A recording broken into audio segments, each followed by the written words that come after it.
बिस्मिल्लाह रहमान रहीम। सज्जनों तो मित्रों, गल चल रही सी गुजरांवाला ओवरसीज़ कमीशन की। मैं हमेशा तो अपनी सहाफत नूं आम लोगों तक मारूफ रखे। जो पोस्टमार्टम करता सा तो उदों भी इस अखबार की पॉलिसी उन्होंने लोगों के मसाइल नाल जुड़ी होंदी सी जिनकी सुनवाई किसी थावें नहीं सी हुंदी। मैं इस सहाफत का मुल भी तारिया तो खुआइयां भी बड़ियां वेखियां, पर यकीन मनो तुहाडी आवाज़ नूं दुनिया सुनती है। जब किसी माड़े का दुख तुहाडे अखरां दे सामने आउंदा है, फिर तुहाडे दिल नूं एक अजीब जिहा सकून महसूस होता है कि तुसीं अपना फर्ज निभा दिता है।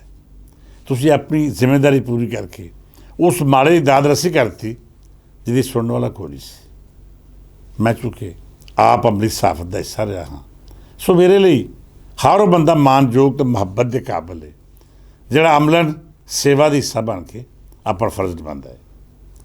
गुजरांवाला ओवरसीज़ कमीशन की सुनवाई के दौरान जिथे मैनू कमीशन के कुछ मैंबरस का रवैया अजीब जिहा लगा, उत्थे बार बार अपनी हदूद तो तजावज़ करता एक अजिहा मैंबर भी मतवजो कर रहा सी जिहड़ा शायद ये समझ लिया सी कोई बादशाह सलामत थे जो सामने वो रिहाया पेश हुई है जिहदे मुकद्दर का मालक मुख्तार उही होवे।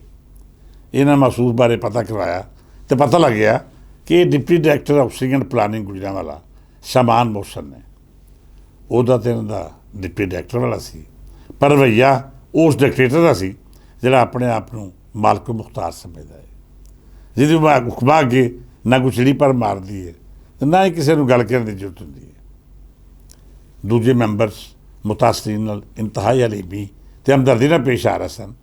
उत्थे ये महसूस उस रवायती लहजे गल कर रहे सन जिहड़ा साडा अफसरशाही दा और जिहड़ी दूजिਆਂ ਨੂੰ परेशान करके अपने आप ਲਈ राहत ਦਾ सबब पैदा करदी है।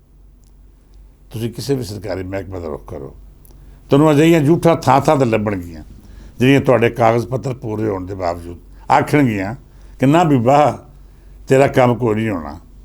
अजिहा कागज़ मंगणगीਆਂ जिन्हां दा ताल्लुक ना तो कानूनी तौर पर बनता है तो ना ही उन्हां दी मज़कूरा मसले में कोई लोड़ होती है। लैस्को तो लैके अदालतां तक तो निक्के मोटे क्लर्क तो लैके खरांड किस्म के अफसर तक लोगों को जलील किया जाता है जिवें सीट उत्ते बैठे बंदे का यह बुनियादी हक है। तुहाडी दरखास्त के नाल बाज़ थावां उत्ते जिवें यह भी लिखवा लिया जाता है कि काम होवे ना होवे तुहानूं रज के जरूर झील करना है। तो जेकर तुसीं अपने जायज़ काम करवाउण लई माड़ा मोटा लिफाफा ला दिओ, किसी वड्डे ढिड वाले अफसर या क्लर्क की मुट्ठी में 4 नोट रख दिओ, फिर तुहानूं जायज़ या नाजायज़ काम करवाउण लई ना तो तयशुदा ज़ाब्ते पूरे करने पैने हैं तो ना ही तुहाडे उत्ते पाबंदियां लाई जाणगीਆਂ ਜਿਹੜੀਆਂ इस अफसरशाही के मजाज का हिस्सा है। बहरल मैं समझदा हाँ कि जिस तेज़ी नाल मोहतरमा वज़ीर आला पंजाब मरियम नवाज़ हो रही इस कल्चर या इस रवैये के खात्मे लिए काम कर रही ने, जेकर चंगी तरह चैक एंड बैलेंस भी रहा तो हालात बेहतर हो जाएंगे। हाले तो असीं इहो आस कर सकते हाँ कि माड़ा बंदा इस अफसरशाही या बदमाशियां के कहर तो महफूज रह जाए।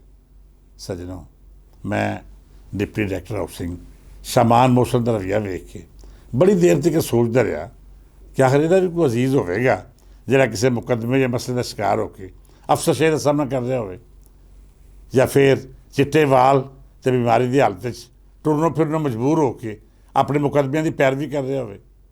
ये उहदे नाल भी अजिहा रवैया इख्तियार करता रहेगा जिवें इत्थे दरखास्तां देने वाले मजबूर तो मफरूक हाल लोगों नाल वरतदा है। मैं इहदे चेहरे ते वो रौनक देखी जिहड़ी ज़ालम के मजाज का हिस्सा होंदी है, वो फरौनीयत जिहड़ी लहजे विच आवे तो रब तआला नाराज़ होकर अजिहा इम्तिहानां विच पा दिंदा है जिन्हां चों निकलना सौखा काम नहीं हुंदा।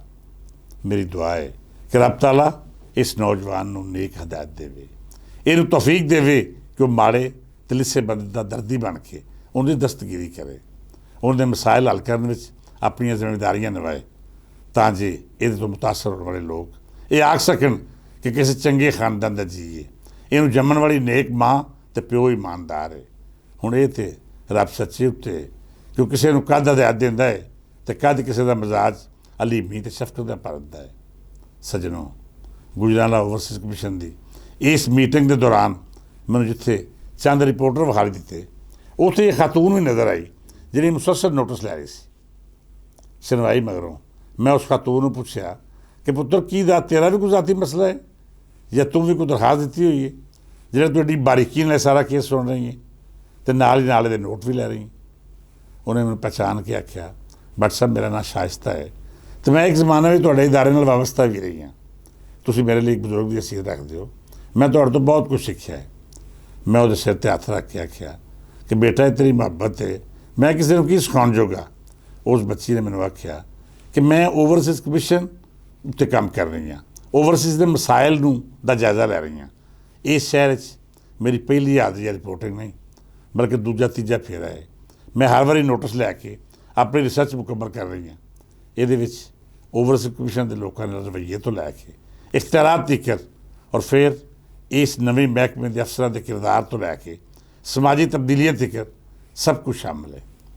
शाइस्ता ने मैंने दसिया कि वो एक बैन अवी NGO लिए भी काम कर रही है, जिसका मकसद माड़े लोगों को इंसाफ तक रसाई तो उनके मुढ़ले मसाइल हल करने उत्ते रिसर्च करना है।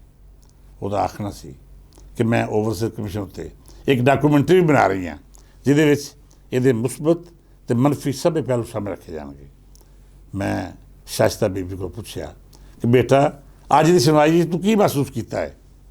उन्हें वो जवाब दिता जो मैं सोचता सा। उन्हें आख्या भट्ट साहब मैनू बाकी मैंबर तो समझ आते हैं, पर शमान मुर्शद का रवैया बड़े अजीब सी। वो दरखास्त देने वाले साइली नाल इंज मुखातब है जिवें मुजरम होण, जिवें उन्हें कुछ सलाह दी गई होवे। वो कमीशन के रूबरू पेश होकर अपने इतने नफ्स ते राह नूं बर्बाद करन। हर मसले में कोई ना कोई अजिही चुभक ते हर जुमले में कोई अजिहा तंस जिहड़ा बाज़ औकात मजबूर ते सफैदपोश बंदे की रूह तिकर नूं छानी कर दिंदा है। मैं नहीं समझ सकी कि शमान मुर्शद का कोई नफसियाती मसला है या फिर ये बैकग्राउंड में होर मामलात ने। उन्हें नाले भी दसिया कि मैं इत्थे किसी ने अपनी पहचान नहीं कराई, बतौर सहाफ़ी की बजाय मैं इत्थे एक आम पाकिस्तान के तौर पर हाज़र हुई हाँ। मैंने उसकी गल्लां सुन के बड़ी खुशी हुई। तो अज के दौर में साडे समाज की औरत सहाफत के पेश जुड़ के एडी बारीकी नाल अपनी जिम्मेदारी निभा रही होवे। उन्हें खरा खोटा ठीक परखिया, उन्हें सहाफत की तरबीयत नाल ठीक तोलना भी सीखिया। शाइस्ता नाल कुछ होर गल्लां भी हुई जिहड़ियां मैं अगले विलाग साझियां करांगा। उन्हें कुछ अजिहे इंकशाफात भी किए जिहड़े मेरे लिए बड़े हैरानकुन सन। ये इंकशाफात की सन इंशाअल्लाह अगले विलाग ही दसांगा। इस दुआ ने इजाज़त दिओ कि रब सच्चा किसी दुश्मन नूं भी अजिहियां पंचायतां ते थाणे कचहरी में जलील न करे। रब सच्चा साडे देश अमन ते सकून दे नाल नाल इंसाफ का भी बोलबाला करे, ताजे माड़ा मोटा बंदा थां थां ते रुड़ के शमान मुर्शद या लोगों की बदमिजाजी का शिकार होकर अपनी अखी इस ते नफ्स का जरादा निकलता ना वेखे। रब सच्चा साडे देश उत्ते अपनी रहमतां ते नेमतां दी छां रखे। इंशाअल्लाह कल फिर मिलांगे। रब रखा।